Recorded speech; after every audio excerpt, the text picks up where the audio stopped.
Well, it's now 7 o'clock. I'd like to welcome everybody to the latest of our online lectures. And tonight is exciting, Dancing with the Romanovs.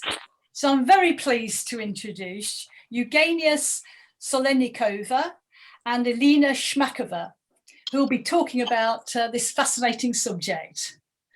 But before we start, I've just got a few matters of housekeeping. So please, can you ensure that you are muted? So if you could now check and make sure you're muted for the lecture, please. And you need to be aware that we are recording the video, which you will be on our YouTube channel afterwards. If you are happy to keep your video on, that is absolutely fine. And we do like you to. But if you don't wish to risk appearing on the screen, then please, if you could switch off your video, your own video.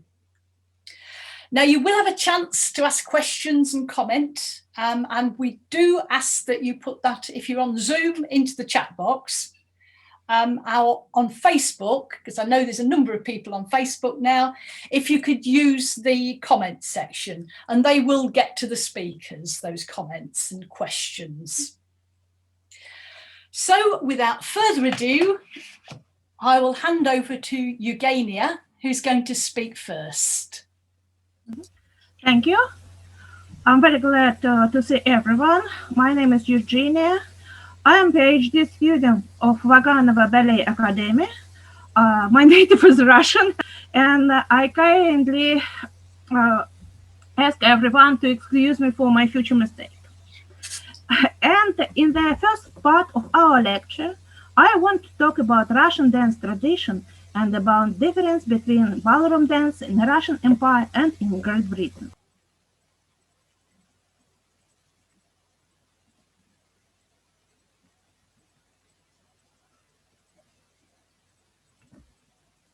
It is impossible to talk about the similarities and difference between the dance traditions of Russia and Great Britain before the reign of Peter the Great, because there were no court dances in Russia. To clarify the reasons of this, let us turn to the history of Russia. The tradition of maximum condemnation of everything secular was an important part of the national idea those times. It was declared at the state level. It was a consequence on the Mongol-Tatar conquest in the 13th century and lasted until the second half of the 17th century. Another important factor that influenced on the secular life was the position of Russia as the only one independent Orthodox country in the world. Byzantium ceased to exist in 1453 after the expansion of the Ottoman Empire. Countries such as Greece, Bulgaria, Serbia fell into dependence on the Caliphate. Traditionally Orthodox Ukraine and Belarus were parts of the Catholic Rich Pospolita. Russians considered it their task to preserve orthodoxy. This position imposed very hard restrictions on the traditions of high society. So, in the high society, there were minimum interactions between genders. Even at wedding celebrations, they met only in church, and feasts were made in separate halls for men and for women.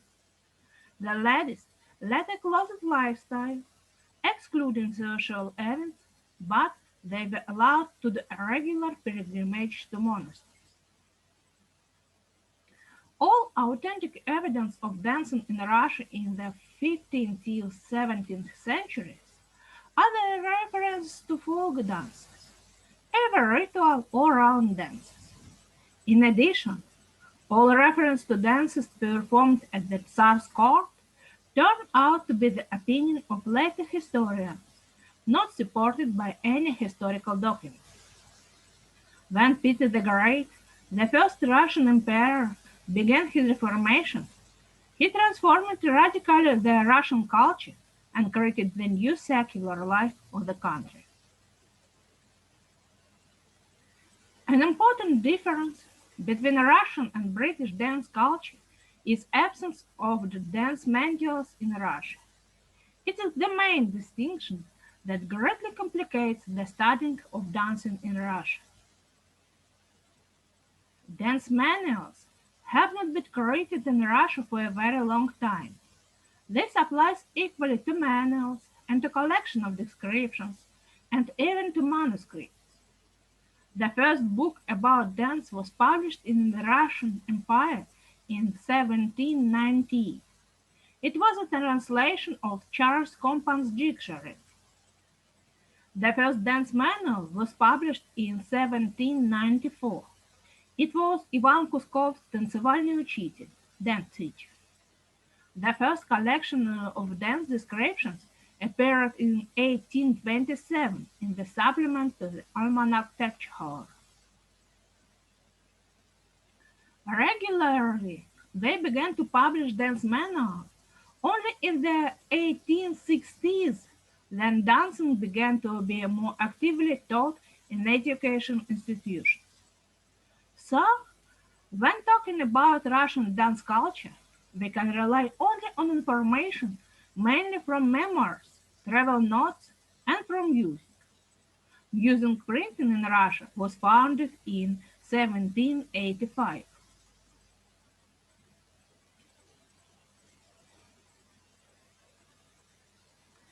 As I said before, Peter the Great completely reformed Russia. He literally changed everything, built a new city, and made it the new capital. He recreated the Russian army and navy, completely reorientated Russian politics. He carried out the largest secularization of society. He also redesigned the alphabet, created a new social life, introduced new customs and traditions, and a new calendar, created a new secular art. European tradition European traditions in architecture, painting, music, literature were brought in Russia. The traditional Russian costume also had been changed according to the European fashion, and so on and so forth. So, Peter the Great introduced European dances in Russia at the 1710s. Minuet was presented for the first time at the wedding of Peter the Great's niece, future Empress Anna Ivanovna and the Duke of Courland in 1710. Two dwarfs were dancing a minuet on the table very gracefully at this celebration. So, this year can be considered as the beginning of court dance culture in Russia. The dance culture in Russian society began to develop actively in 1716-1717 after the second trip of Peter the Great abroad. During that trip, Peter visited Germany, Holland, and France. The favorite dances in Russia throughout the 18th century were polonaises. These dances originated in Poland. At the beginning of the 18th century, they were widely spread all over the German lands, which had close cultural connections with Poland. Russia also had cultural connections with Poland from the 17th century, but the first polonaises, танцы польские in Russian, were danced in Russia just at the end of 17th century. As far as I know, very few polonaises were danced in Great Britain. It is necessary to notice that from the time of Peter the Great till the October Revolution of 1917, polonaises took an important ceremonial place in the many Russian ball programs. Polonaise was an opening dance of a ball. This is an important difference between Russian and British dance repertoires. The most popular polonaises were called in a column, длинные польские in Russian. They were performed as a long procession of couples, following a column behind the leading couple. As a rule, this couple was the owners of the house. procession could walk through different rooms of the house or perform simple figures. But in the first half of 18th century, there were also polonaises for 3 or 5 couples. They were usually danced at weddings by a groom, a bride, and their parents. The master of ceremonies was going in front of such polonaise and conducted the dance. It is possible that figures of such polonaises were similar to those we see in English country dance. Minuet was one of the first European dances imported to Russia, and it was danced in the Russian Empire a lot. Sometimes minuets occupied a large part of the ballroom programs. At the same time, they were rarely used as the opening dances. This place usually belonged to the polonaises. But in Russia in the middle of the 18th century, there was a tradition to perform a minuet in several couples at once. Also, at the court of Peter the Great, chain dances were fashionable. Friedrich Bergholz in his diary called them cattle dance. Apparently, they were borrowed from Germany. Unlike the German, at Russia, cattle dance were performed not at weddings, but at assemblies. Peter the Great himself loved to dance them. After the death of the emperor, the cattle dance disappeared from the ballroom repertoire. I will skip the reigns of Ekaterina I and Peter II because they lasted just 5 years and nothing special happened in the dance culture during that time. Next empress was Anna Ivanovna, niece of Peter the Great. Before her accession to the throne, she had lived in Courland for 20 years and was familiar with European dance. At her court, the English country dances became very popular, so they have been known in Russia since 1715. During the reign of Empress Anna, the new country dances were composed in Russia. For example, we know a mention that a courtice invented a certain Russian country dance. Unfortunately, its descriptions haven't survived. And unfortunately, we practically do not know the names of the country dances performed in Russia in the 18th century. The exceptions are Jealousy and Valentine, which were known in 1715 from Fille's Recueil de Contredanse, and unidentified Renaissance danced in the 1750s. But there was another country dance which was very popular in Russia in the 18th century. It was remembered in the 19th century, and it is even mentioned in the famous Russian novel by Leo Tolstoy, War and Peace. This is Danilo Kupel in Russian. This name came from the English country dance Daniel Cooper, I suppose. Dances with this name existed in England during the first half of the 18th century. We can find it for the first time in Playford's collection in 1695. Then it stayed unchanged in Walsh's collections until 1754.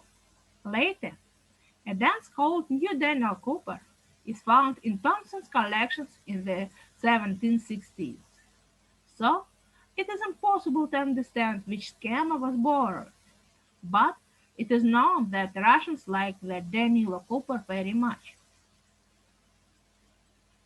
Anna Ivanovna introduced a passion for national dances, especially Russian ones, at her court. The dancers from the countryside were specially invited to the Empress's palace to perform. The courtiers danced folk dances specially composed by the leading dancing masters Jean-Baptiste Landais and Anatole Rinaldi. Contemporaries noted that the daughter of Peter the Great, Elizaveta Petrovna, danced national dances beautifully. During the reign of Anna Ivanovna, the stage dances appeared in Russia, for example, La Bretagne. But by this time, the fashion for the performance of such dances by courtiers had already passed in European countries, and in Russia it was never appeared. However, Russians used a few choreographies for teaching. The nobles who wanted to be stars at balls learned to dance well. There was a practice in both the 18th and 19th century. When someone in Russia danced well, other people could stop their dance to see the virtuoso performance from a minuet in the 18th century or a French quadrille in the 19th century. By that time, in 1730 till 1735, at the court of Anna Ivanovna, the English dance master William Higgins walked. He taught the young pages and maids of honor how to dance. Higgins died in Russia, and his widow returned to London in 1735. If someone knows something about the English period or the life of this dance master, please let me know. This is the only English dancing master at the Russian court that I know. Let's keep the reign of baby Emperor Ivan Antonovich, who also didn't influence Russian dance. The next empress was the daughter of Peter the Great, Elizaveta Petrovna. Galina wrote in his book that there were no specific national dances in Russia in that time. Charles Pauli noticed that all new dances from Versailles appeared at the Russian court in 4 weeks. So, Russian dance programs at that time did not differ much from European ones. Perhaps noticeable differences were in a large number of polonaises and a great love for minuets. The 18th century in Russian history is called the time of empresses.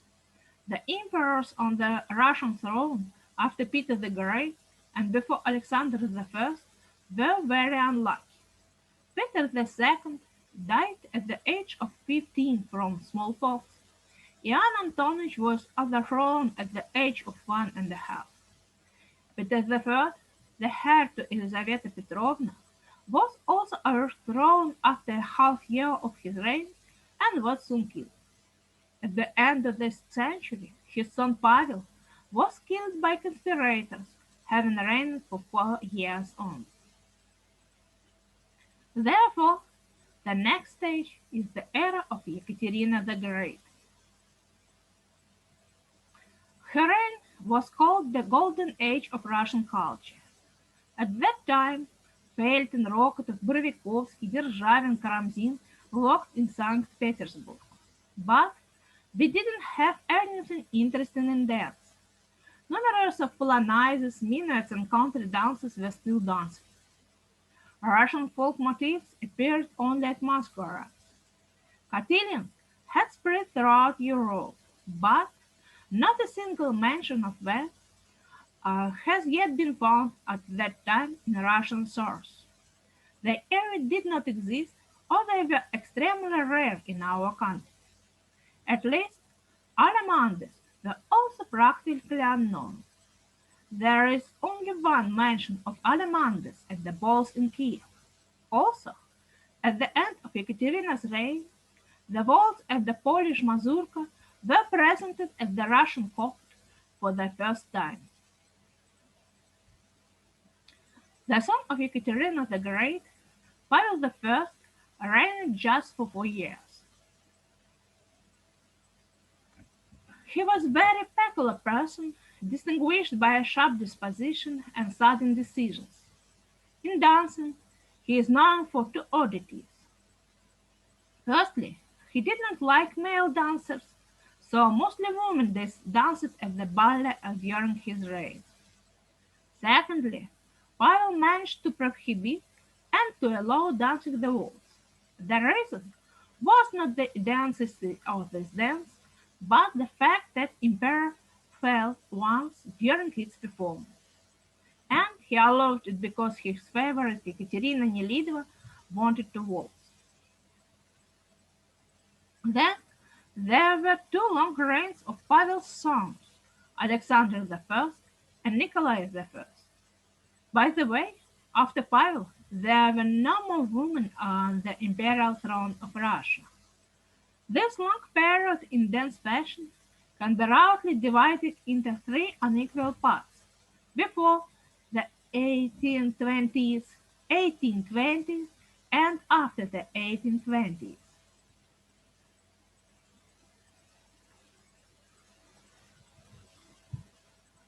Until the 1820s, Russian balls were buried in art. They mainly featured four types of dances: polonaises, waltzes, Russian quadrilles, and the cassette. Minuets went out of fashion by the end of Ekaterina the Great's reign, in contrast to Great Britain, where Thomas Wilson mentioned them in 1810s.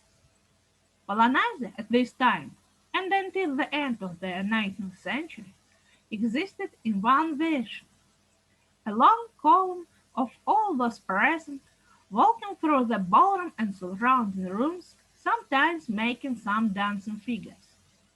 Waltz was very popular in Russia. Its tradition was similar to the French. As I mentioned before, Russians have got acquainted with the waltz at the end of the 18th century. Russian quadrilles were danced at the same time as English cotillions. They have danced by 8 people in a square set and consisted of verses and choruses. In Russia, this tradition differs not only from England but also from France and Germany. In the second half of the 18th century, cotillions were unknown in Russia, but at the beginning of the 19th century, they came into fashion, having been introduced from German lands. In Russia, they were called quadrilles. The Russian quadrilles differed from the German ones by presence of a waltz in every dance. Rhythm was an obligatory element. In addition, the choruses of the Russian quadrilles were very simple, and they were described as a round with a chain and a cross. At least that we know, as I have already told. There were still very few dance books in Russia. Exercises were a variety of English country dances, more precisely the French contredanse anglaise, which came to Russia from Germany. Despite the name, Russian exercises had nothing common with Scotland. Exercises had a typical figure sequence. The first couple danced a figure without progression with the second. Then, on the different types of lead-down figure, it went down and up to the second place. Then, repeated the same with the third couple and so on. Then the first couple was again in the first place. They could choose another figure without progression, then another one, and so on until they got bored. Other couples could not change the figure without a progression, but the lead down could be performed in any way they liked. When the first couple got tired of dancing, they moved on to their final figure, during which they moved directly to the last place. Then other couples did the same. This was the end of a dance. Exercises did not have their own names, and the critic rated the ball. Russian courtiers were sure that the exercises were brought by Countess Orlov from England, but it was not the truth. Anglaises were also sometimes performed at Russian balls. In this type of dance, vice poussette was danced instead of lead down. In the 1820s, A radical change took place in Russian ballroom traditions. Ball programs became much more diverse. In Great Britain, as far as I know, there was similar situation, but different dances were in work. Firstly, a French quadrille first set appeared in Russia in 1823. This dance came from France.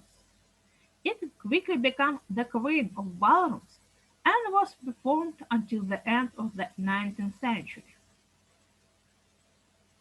Secondly, at the same time, Grossvater, à la grecque, Matador, Tampet came into fashion. The former two are traditional German dances, the latter two are country dances. Matador is especially interesting for us. It, in general terms, repeated the English country dance morning mask, being performed in the technique of the Empire French quadrille. I would also like to notice that the morning mask tune came to Russia separately from the dance. Russian people danced a typical cotillion with verses and choruses to the music of the English morning mask, and named this dance morning mask.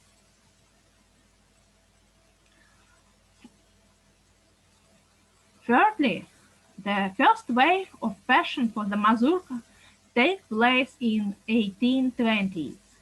At this time, it was danced mainly by four couples, combining the traditions of procession, the form in which it existed in its homeland, Poland, and the cotillion.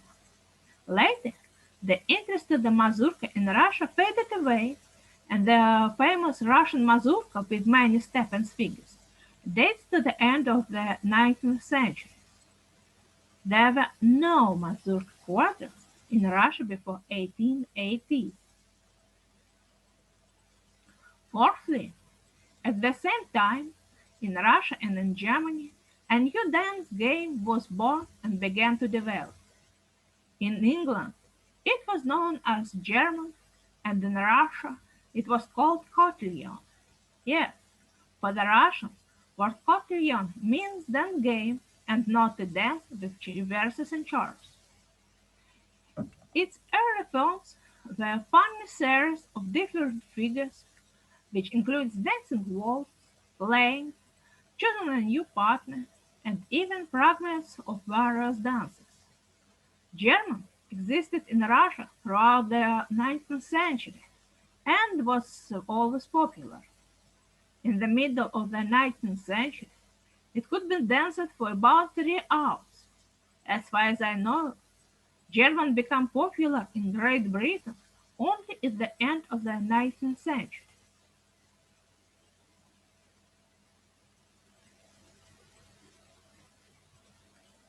In subsequent years, the variety of dance form in Russia ballrooms was greatly reduced similar to Great Britain. So, in Russia, country dances were completely forgotten, and the word country dance itself became one of the names of the French quadrille of the first set. At the beginning of 1840s, polka came to Russia. Russians also liked to dance redowa. The polka mazurka was composed in Russia by the Imperial theater artist Nicolay. There were no differences in the history of the waltz in Russia and Britain during that period. Polonaise was still the obligatory opening dance of the ball. Traditionally, balls were closed by a German. For a very long time, the first set was the only one quadrille performed in Russia. During the evening, it can be danced many times. It was customary to dance it in six figures: le pantalon, le terre, la poule, la trémisse, la pastorelle, and finale.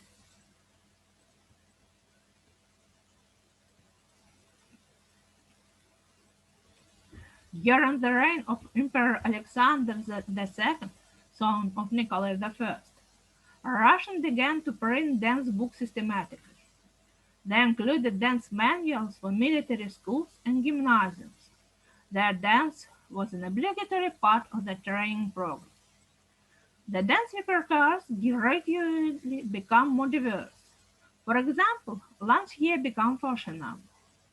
Other quadrilles appeared in ball programs, but they were not danced so widely. New major change in the dance repertoire took place only in the 1890s with the appearance of small dance. So, thank you for your attention. And if you have any questions or know something about William Higgins, please contact me. You can see my email at the slide. And also, I would like to present you YouTube links on the reconstruction of some Russian dances. Mazurka of 1820s, Matador, and Russian version of Monuments. Thank you a lot.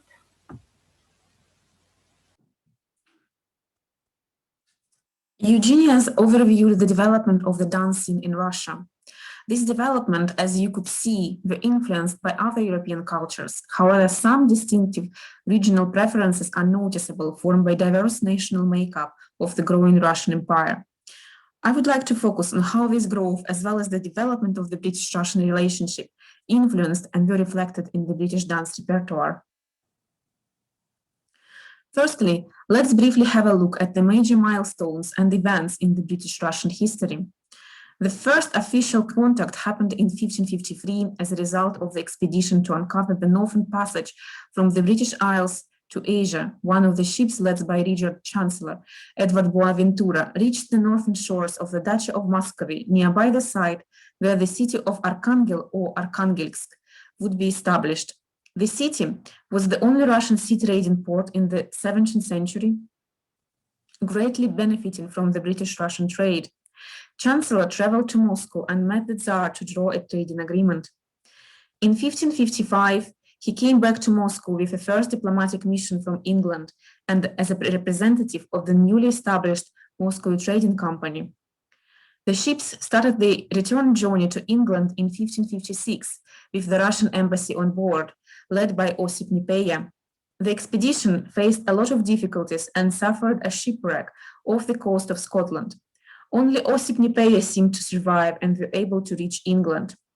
There were several embassies during the 17th century between two countries. The most famous of them is the Great Embassy, with the Tsar Peter the Great himself among the members.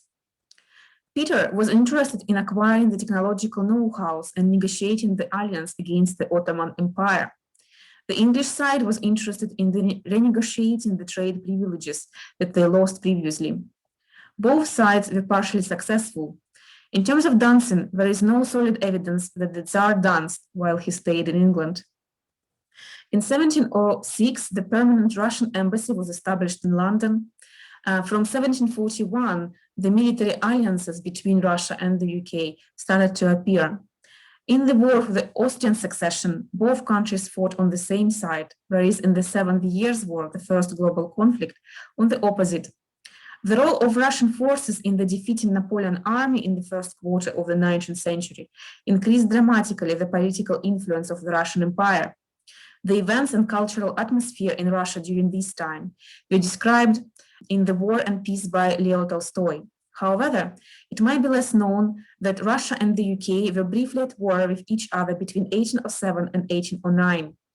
The growing ambitions of both countries met in the direct and indirect conflicts across the world through the later part of the 19th century, despite the close relative ties between Saxe-Coburg and Romanov ruling families, creating a complicated diplomatic landscape which continued through the 20th and 21st centuries. With this, let's move from the politics to dance and see if Russian themes and influences could be found in the British dance repertoire in the 18th and 19th centuries. Russian themes I separated into three groups. The first one is typical British dance forms such as country dances bearing Russian names. The second one is theatrical dances such as Russian and Cossack dances which appeared during the Napoleonic Wars on the British stage. And the third group is social dances popular in Russian ballrooms, which spread in the UK, was influenced by Russian political figures.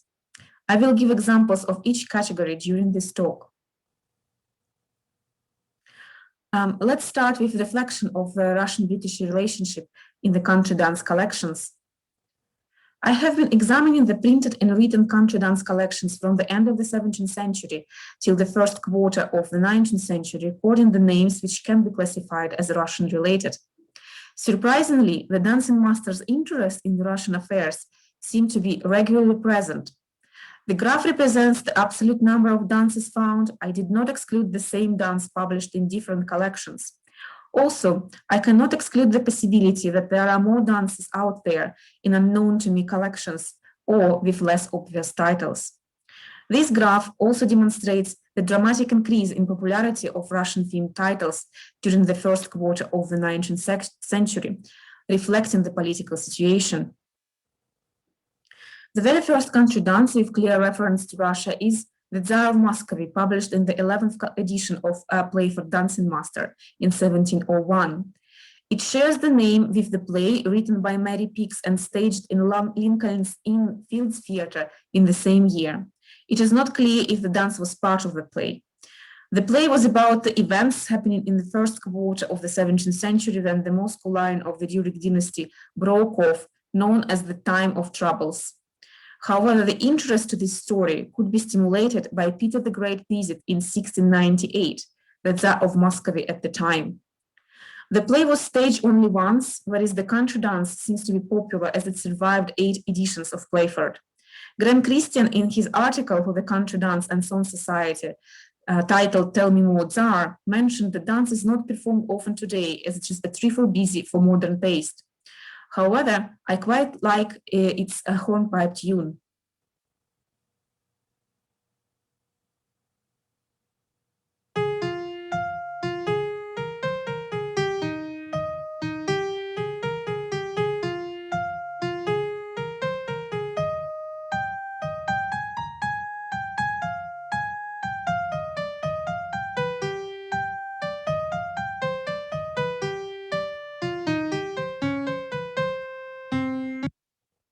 It seems Thomas Dorothy also liked the tune, as he published several songs using this tune later. Another indirect evidence of the popularity of the dance is the composition of the new Tsar around 1720s, which is present in Walsh's and Playford's collections. The music for a hornpipe is distinctively different, as well as dance directions between two dances.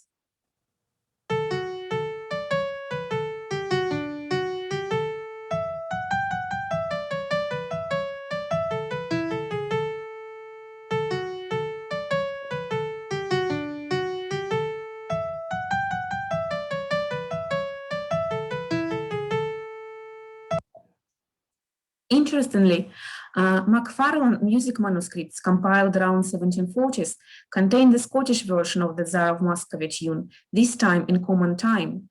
It is not clear if the tune was used for dancing or how and then the tune appeared.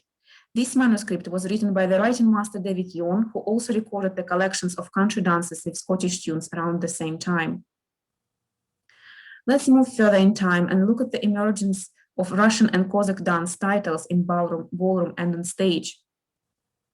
The title Russian dance can be found for the first time in the dance collections published around 1760s. That was the time when the 7 Years' War finished in 1763 and Catherine the Great came to power following a coup d'etat in 1762. Please observe how the title is written between both sources through the use of loan S, written as F, which creates an interesting ambiguity in the name of the dance. During the live session on Zoom, we played a little game using polling function and asked the following questions. Is English your first language? Do you think the wordplay is intended here? During the session, about 30% of people participating in the poll thought the wordplay is possible. If you're interested to share your opinion, please leave your comments below.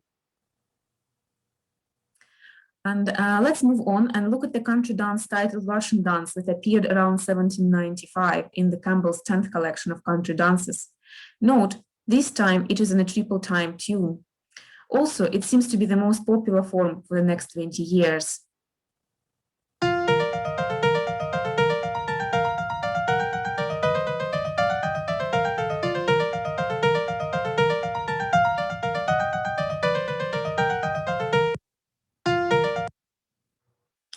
In this diagram, I would like to show the visual representation of what titles are included in my Russian-themed selection.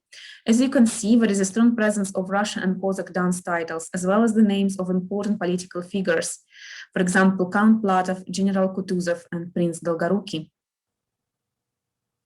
Apart from the presence in various dance collections, it is also important to know if dances with these titles were practiced. Here is a description from the ball in Stratton held in June 1814, just after the visit of Alexander I as part of the Allied sovereign's visit to the UK after the defeat of Napoleon. The program included country dances such as the White Cockade, the Russian dance, the tank, the Cossack, and others. Another interesting example can be found in the description of the ball hosted by the Countess of Perth in London as early as 1804, where after the supper, a gavot or Russian dance took place between a lady and a gentleman. With this example, I would like to move to the stage repertoire of Russian dances at the time.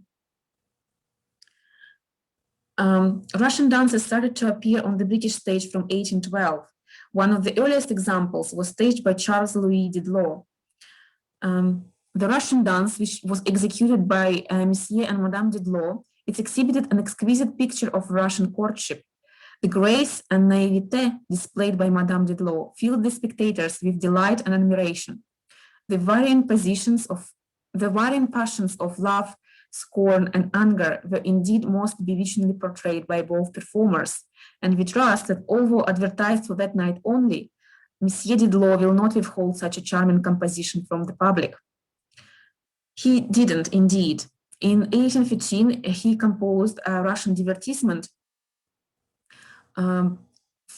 founded on the popular Russian fete kacheli in English Swing.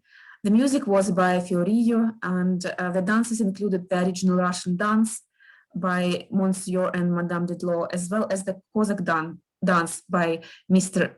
Westry and Madame Didlot.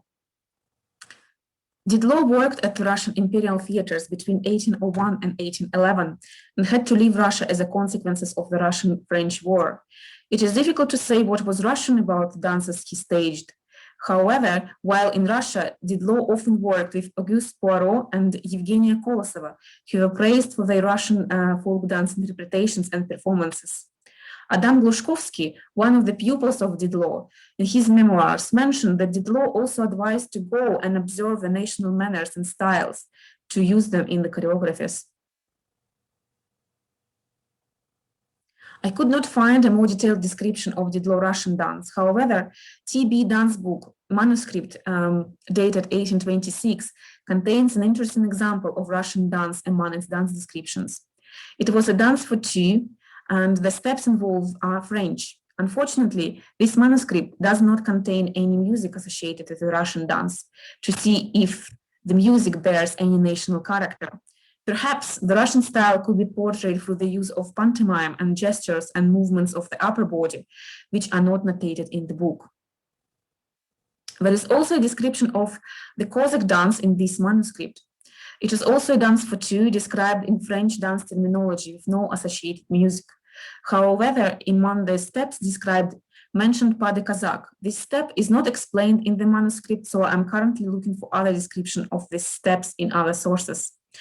One of the theories about how this manuscript ended up in New Zealand linked with the family of Scottish dancing masters, Law brothers. They worked in Scotland through the 19th century, and one of them was actually a dancing master to Queen Victoria family while they stayed in Balmoral. Later, some of the members of this family emigrated to New Zealand where continued teaching dance, potentially bringing this notebook with them. Considering this, it was interesting to discover Russian air and the Cossack dance as part of the collection of original dances, waltzes, marches, minuets, and airs composed and arranged by a famous Scottish musician, Nathaniel Gow. The collection is dated around 1815. Although the relationship between the Russian Empire and the United Kingdom deteriorated from the time of the Union against Napoleon, Russian dances stayed in the repertoire. Here are the examples from 1832, where the Russian dance by three gentlemen was performed as part of this ball in the theater at Whitehaven. Even more interesting is another advert from the same year. In indicating the diversity of national dances and styles populated the British dance repertoire at the time. The dancing masters were able to teach a great variety of the most elegant steps, figure dances, minuets, gavots, quadrilles, cotillions, waltzes, mazurkas and mazurkas, fandangos and boleros with or without castanets, Tyroleans, Tsiganskaya, Circassians or Cherkesskaya, Polonaises, Krakowiaks, Russian quadrilles and galopads, French galops, German, Russian, Spanish and French styles of waltzing, with Cossack dances and every other species of dancing. And now I would like to move to the last category I mentioned in the beginning. Let's have a look at the examples of dances popular in Russian social dance repertoire, which spread in the UK, could be influenced by the Russian political figures. Before we look at the actual British examples, let's have a look at this description of the Russian ball from 1813, from this fragment of Lady Berger's letter to her mother. The ball took place in Frankfurt during one of the campaigns as part of the war with Napoleonic France. In the evening, there was a great ball given by the Russians at the assembly room. The ball began with polonaises, which are in fact only walking in time. I danced or walked one with the Emperor Alexander, one with Prince Paul of Württemberg, and another with General Chernyshev, of whom you may have heard. Then came a set of English country dances, which I danced with Prince Radziwill. After that, waltzing. They all waltz as quick, if not quicker, than Madame Lieven. I would not try it. There were also quadrilles. Here, Lady Bergersh indicated that Russian style of waltzing was quick for her, and she previously saw it performed by Madame Lieven. Madame Lieven was Dorothea Christophorovna von Lieven, a wife of the Russian ambassador to the UK at the time. She stayed in the UK between 1812 and 1834. Some of the articles, including museum blogs, indicated she was the first foreigner to be elected as a patroness of the famous Almack's assembly rooms around 1813 and 1814. However, I'm still looking for a direct reference of her election, or possibly an advert where she would be mentioned as a patroness. Sometimes she's also credited with the introduction of waltz in the UK. However, there are earlier references of waltzing being done in the United Kingdom. Potentially, she was the one who introduced waltz for the first time in Almack's as early as 1813, as it could be devised from the Lady Berger's letter. However, the Countess could be seen waltzing during her own parties, as Dorothea von Lieven was a popular political hostess at the time. The indirect reference of the possibility of her introducing the waltz to Almack's is this caricature by George Cruikshank from May 1813. There are several theories about her dance partner, including Piotr Kozlovsky, another Russian ambassador to Italy, and the Duke of Clarence, future William IV. Perhaps the more important role in the acceptance of waltzing in the British public opinion and ballrooms at the time could be played by two Russian tsars visiting the UK in the first quarter of the 19th century. Alexander I visited England in June 1814 together with other allied sovereigns, whereas Grand Duke Nicholas, future Nicholas I, visited the UK in 1816. Bell's Weekly Messenger described one of the balls Alexander I attended waltzing with at least 10 young ladies, including Countess of Jersey, another Almack's patroness. Whereas Thomas Raikes in his diaries described how Nicholas, then the Grand Duke of Russia, traveling for his amusement, a fine-looking youth making a conspicuous figure at Almack's in the waltz and whirling our English beauties round the circle to a quicker movement than they had previously learned to practice. As I mentioned earlier, due to the role Russian forces played in the defeat of Napoleon, Russian influence was very strong. So perhaps it was a similar situation as with Elizabeth I, like in La Volta in the 16th century. Would you be able to say the waltzing is not appropriate if just done by the emperor or his brother? Another dance that seems to be associated with the Russian court at the time was mazurka, or Russian version of the mazurka. From publications in press and dance manuals, it seems mazurka was introduced in the UK by the 6th Duke of Devonshire. He was a good friend of Nicholas I visited Russia several times, including as an ambassador extraordinary during Nicholas I's coronation in 1826. In his diaries, he mentioned he took dancing lessons in mazurka while he stayed at the Russian court. It seems he introduced mazurka as early as May 1827 as part of this déjeuner in Chisvik, though the practice did not spread widely. The Duke of Devonshire's mazurka became popular after the ball which the Duke organized in his house in Brighton in 1830. Then dancing masters started to actively advertise mazurka as part of their repertoire. Interestingly, it seems there was some ambiguity regarding the origin of the dance. For example, look at these two adverts by Mrs. J. and S. Prince, who gave dancing lessons at Almack's in 1830s. They advert from April 1830 advertised the dance as practiced at the court of Russia, whereas at the later advert as the original Polish mazurka. Later, dance publications indicated the existence of two manners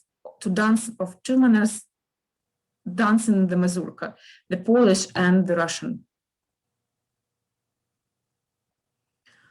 The association between the Russian court and the mazurka could be sensed during this famous event, Her Majesty Mask or Plantagenet Ball in May 1842, in support of the Spitalfields silk industry. The Baroness Bruneau, the wife of the Russian ambassador at the time, led one of the quadrilles during the ball. The descriptions of the dance as well as the costume of Baroness Bruneau indicated the quadrille could be a mazurka quadrille. The paper referenced the Baroness wearing the boots similar to the famous Taglioni and Chirito, who, while performing on stage, clicked the heels as in one of the characteristic mazurka steps. With this, I would like to finish my presentation. I hope you found this story interesting and somewhat entertaining. I would like to thank Paul Cooper, which papers I consulted during the preparation of this presentation, as well as dance descriptions he found in the British Library and kindly shared with me. Additionally, the music examples I played are found on the ABC notation. Thank you very much. And if you have any questions and if we have any time for questions, I and Eugenia are happy to answer them.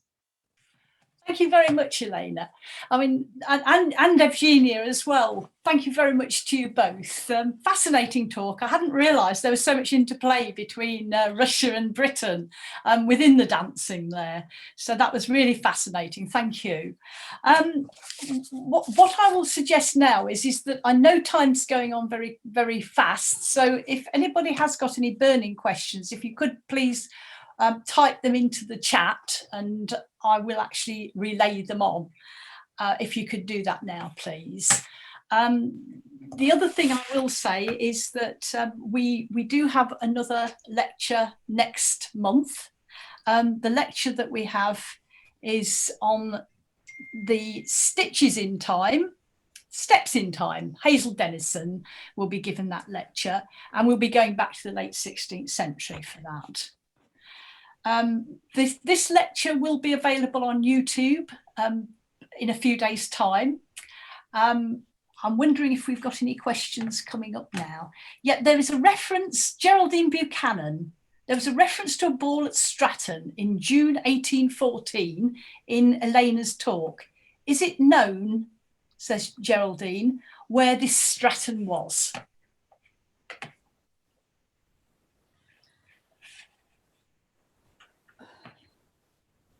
I think, Alena, you are actually muted at the moment. Yeah. I just wanted to look at the slide and the paper clip and to see what particular house they are talking about there. Honestly, I haven't checked the geographical location of Stratton from this description. I will check and maybe, I don't know, we can publish it on the Facebook of the event if somebody is interested. Certainly there was a ball, at least there was a description of that. Thank you. Are there any other questions? I'll just wait a couple of seconds to see. I've got from Ande, thanks both for a rich and informative talk. We did have a few technical problems with the sound during Eugenia's talk, and I have asked if she will be able to provide us with a transcript of the talk? And she says, yes, that is absolutely fine. So thank you for offering to do that, Eugenia. And we're hoping that that will be available on the YouTube recording. So just to add, the description of the Stratton was mentioned in a Royal Cornwall Gazette. So maybe that's, if there are several Strattons, maybe this one is in Cornwall. There's actually another question from Geraldine Buchanan. She says a favourite lively country dance in the 20th century was La Russe, 4 couples in a square formation. Does this ring a bell? Well, it does ring a bell. So the first description, as far as I know, was from 1847. It's not really a country dance, actually. It's actually a quadrille, and I'm currently studying if there was any link between Russian mazurka and the La Russe, this particular version of La Russe at the time. Thanks very much, and thank you for the geographical clue. It might have been down in that Stratton might be in Cornwall. It's just that I live in Hampshire, and Stratton has its big house and is a village not far from Winchester. Well, we are happy that you were interested. No need to make any more comment. Thank you very much. That was super. I had no idea that the Russian had such influence on the country dances I've been doing for the last far too many years. I've got Anne Smithies has asked, I noticed the Berserker was danced either as couples or as a quadrille. How did they differ? So the Devonshire mazurka was definitely is a form of quadrille. Well, it's not necessarily a quadrille. It's kind of a mixture of the cotillion. The couple mazurka was later choreographed by Cellarius, and he did it because he thought that the original mazurka was too complicated, and to simplify it a little bit, he turned it into a couple dance, while using very similar vocabulary of the steps as a quadrille itself. I think Eugenia, we can add something here, because we had a very long discussion about different versions of mazurka in Russia and in the UK, and what is this couple mazurka and quadrille mazurka? Yes, I will try to give a brief history of mazurka. Then it was in Poland, it was couple dance with procession, couple dance, couple after couple goes through a round. In Russia, in 1820s, were in fashion mazurka in 4 couple, mazurka в 4 пары in Russian. There are 4 couple, goes to the round, stand still. First couple began to dance some figures, sometimes with a second pair, sometimes with third pair, sometimes solo.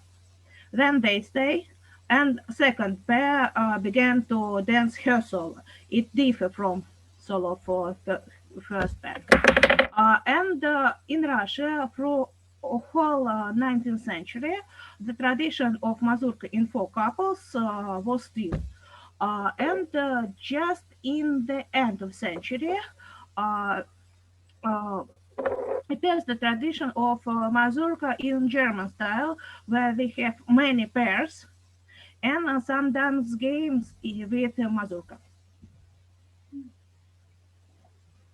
Thank you. I think we probably need to draw this to a close now. I know that probably people have got other fascinating questions that they want to ask, but I see the time is now 8:10. Thank you so much to you both for that fascinating glimpse of dancing in Russia and dancing in Britain and the interplay between the two. I've certainly learnt a lot tonight myself, and if we could give applause, then I would clap. And I'm sure you'll all join me in saying thank you very much to you both. And just before we go, I'd just like to do a plug for the Historical Dance Society's latest publication, which is oh yes, a new collection of dances for Jane Austen. It's the printed version has got a fascinating booklet by Anne Day, and there is an essay by Paul Cooper in it as well. It has 2 CDs with it too. But all these are available also as downloads on the Historical Dance Society's website from the shop. And I have actually put it into the, I'm trying to put it into the chat. So that's the link to this publication. And it's £25 and it's worth every penny. So thank you very much indeed again. And I'm now going to draw the session to a close, and thank you very much for everyone who's attended tonight.